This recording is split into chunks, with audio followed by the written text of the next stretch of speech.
Welcome to The Myth Behind the Music. This is episode 4, and actually part 4 of us dealing with the song Enchante, featuring our guest speaker, Jonathan Pageau. We'll have more speakers and more episodes in the future.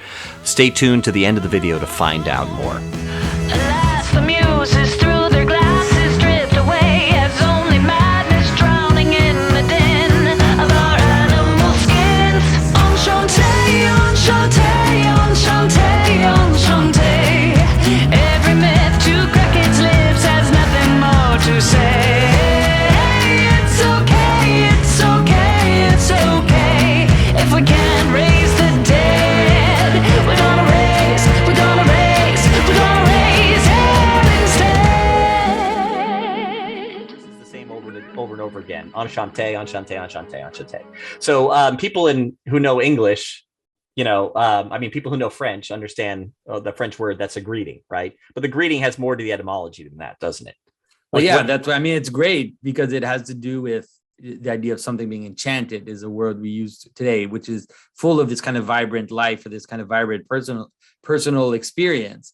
But it's great because the word that we use to say enchanté, when we say that as a greeting, it's actually deeply connected to the experience of enchantment, which is the experience of meeting someone and encountering the world not as just a cold bunch of facts, but really as an encounter and a relationship and an engagement. And so saying enchanté to someone is actually doing what you wanted to do at several levels at the same time. So it's great. It's a great use of that. Well, it's definitely a more romantic language in that sense, is that from something cold to greeting, like the word greeting, hello, greeting, but the etymology of chant, like singing. It's almost like you're telling someone you get their song or you're enraptured in their song. It's like, I don't know, there's something so much better about seeing people I hate the word magic, but like a song is better because music is like a magic we actually experience that has an effect on us. It casts a spell on us if we're the receptive to it in that sense, not in a magic in like a dark kind of like pharmaceutical way, but yeah, we can choose to participate in it or not. So I like that. But the line that rotates in every chorus in the first chorus is every myth to crack its lips has nothing left to say. And so I'm not sure about that. Tell me what you're getting to with that. In every myth. Well, so okay. Crack its lips. Well, the idea is that they've been dismissed. They've been pinned down. Oh, yeah. They're like, here's why cultures make up religious things. Yeah. And it's like there was this disconnection that like religious ideas and stories or myths just exist to control people. That's all they were just there to control. They're not a cosmic discussion about how reality actually works. Yeah. And come together.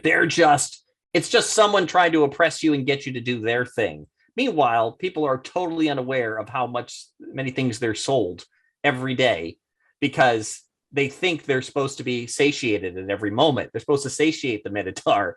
And so they're just constantly being sold things while someone's telling them that these things over here were actually what was trying to sell you things.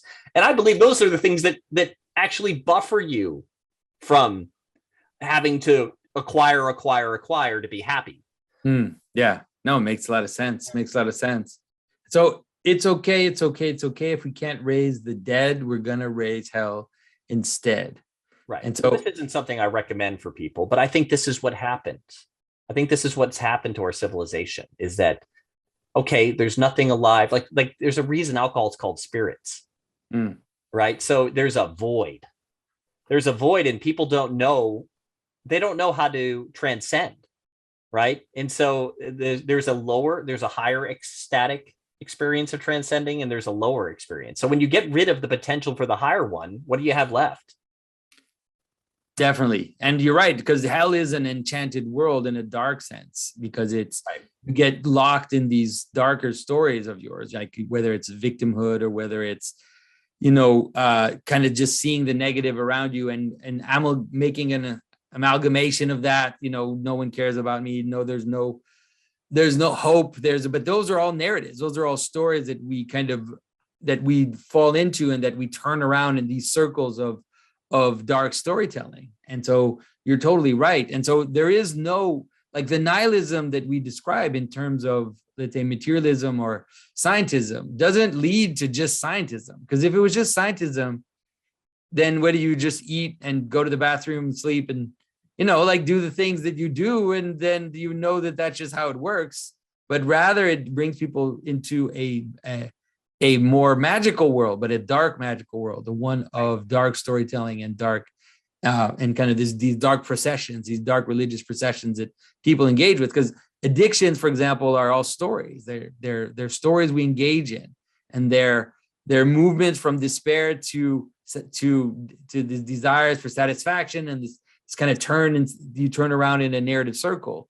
So I think it's great. I think it's a great image. So if we can't have something like the resurrection, or some idea that our bodies can be healed and participate in higher meanings, then we're going to raise the darker stories, and we're going to participate in those. But I think it's what happens when you see people, or if you like talk to an addict, it's like there's something broken in the structure of their life that was important, that was personal.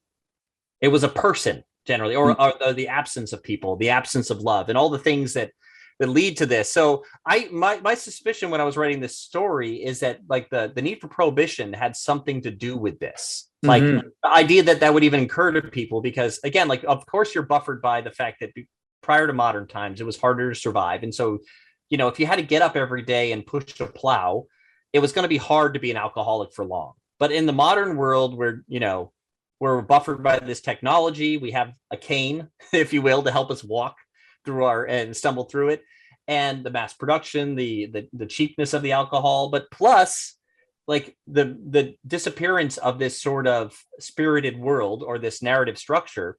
I think that we lost the ability to even understand what we're doing when we're thinking. Like I think about when I think of it always as, anytime I think about anything, I think there's a spiritual battle happening, because there's like always like a good idea and a bad idea that are competing, or my own body competing against the narrative. My let's say my 5-year plan for my life, my own body fights it. It doesn't want to get up. It doesn't want to work out. It doesn't want to turn the computer on and start to work on music. It doesn't want to pick up instruments and practice.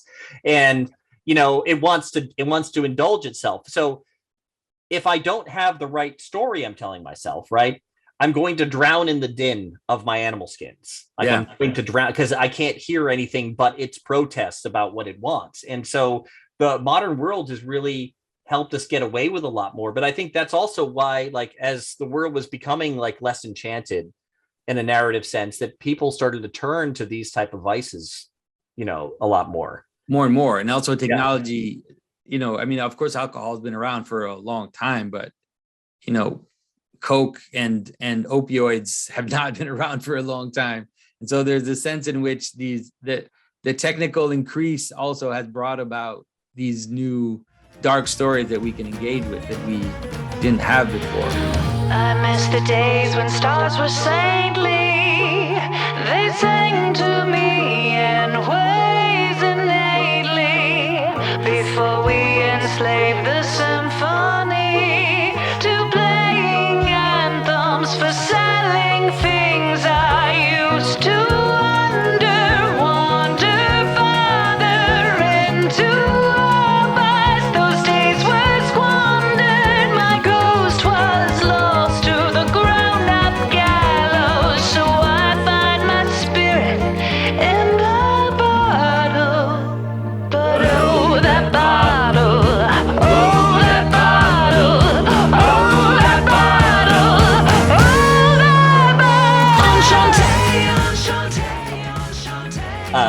Okay, so two halves to this verse. The first one's talking about like this appropriation of these narratives. So like now your car is named after a phoenix, right? Like the Dodge Phoenix or a Nova or something like all these like cool things like have turned into product names, right? Yeah. There's a beautiful image of like the idea of the stars that are singing, right? The ancients, even the ancients had this idea of the symphony of the spheres, right? The idea that the heavens made music, and we tend to not understand that because we're such materialists. We tend to think of it just in terms of it's like, oh, so like the spheres are rubbing together and making some kind of music, right. But it's rather to understand that there are these like patterns of purpose and these patterns that manage our world that we see appear above us, right? So the chain movement of the stars in the heavens, they decide that they tell you when it's winter, when it's summer, when it's when all these different aspects of reality, when it's your birthday, when all these meaningful events in your life are taking place, is managed by this big clockwork that we have above us. And so that is kind of this beautiful imagery and music that we could participate in the ancient world. But as we kind of move forward into this technical world, first of all, we can't even see the sky anymore, which is interesting. Like we're alienated from the heavens because of all our artificial lights. But then that also leads us to missing also those beautiful patterns and falling into these darker cycles of addiction, you could say, or these darker patterns that are nihilistic and very short in terms of their satisfaction and the way they lead us, you could say. So it's a good, really nice.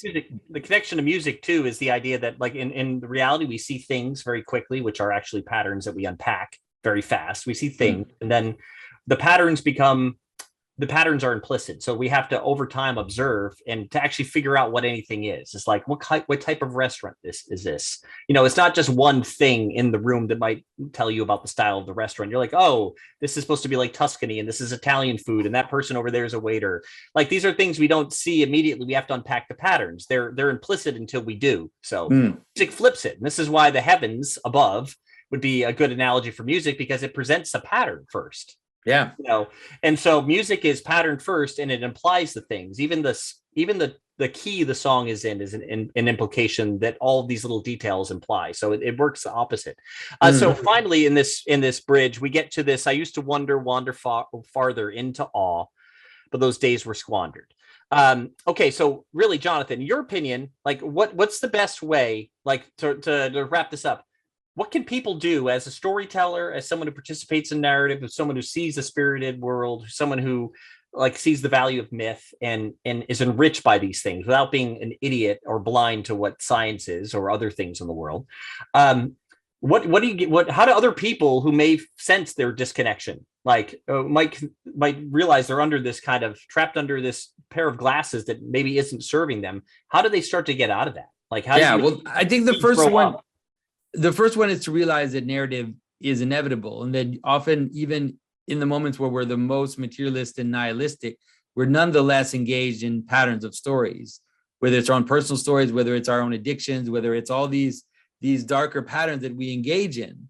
And the idea is to, first of all, know that that's inevitable, that these patterns, that these stories are inevitable, and then to try to look for better stories that you can be involved in. And when I say better stories, I don't mean Star Wars or Marvel or some fictional story, but there's nothing wrong with those stories either. No, they might be a truer story in the end. Rather participate in higher and better stories, and try to improve the story of your family, try to improve the story of your community. And of course, I do believe that ultimately attention to something above you, something which transcends your own little problems, is something that can help pull you up. Just like, and that's why I think that ultimately this leads to some kind of religious notion, and that's why the AA, their first principle is that you have to recognize a greater good, something which is greater than you, because that's the pattern above you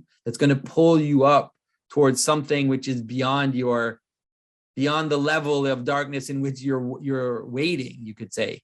So just like I mentioned how the cynical move is always to just describe something by its constitutive parts rather than look at the way it becomes one, then looking higher and looking beyond the constitutive parts of different elements is the manner to go out, to move out of the mess in which we find ourselves, Yeah, the why. And I think that too, like I was going to say, one thing I've realized over time is that the story is like I love Greek stories. There's comedies and tragedies. Comedy doesn't mean funny necessarily. But there was this Greek chorus. There's this voice of wisdom that tells people how to be in the world, right? With a capital B.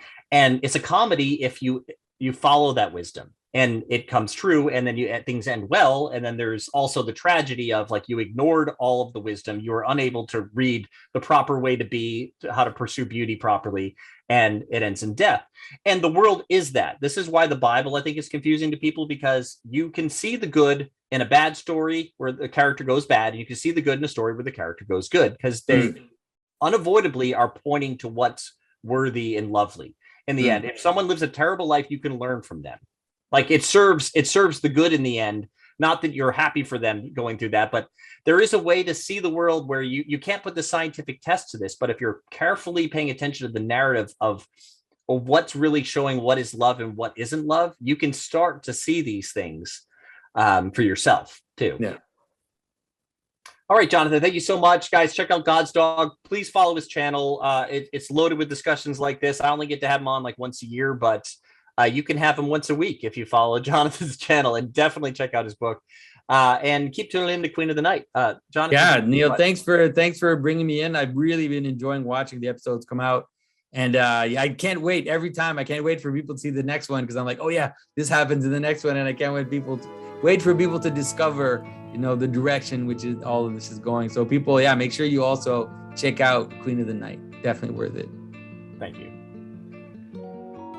Okay, that's a wrap for episode 4 of The Myth Behind the Music. We are done talking about the song Enchante. It was a pleasure to have Jonathan Pageau on. As I mentioned before, all the links to follow him are in the description of this video.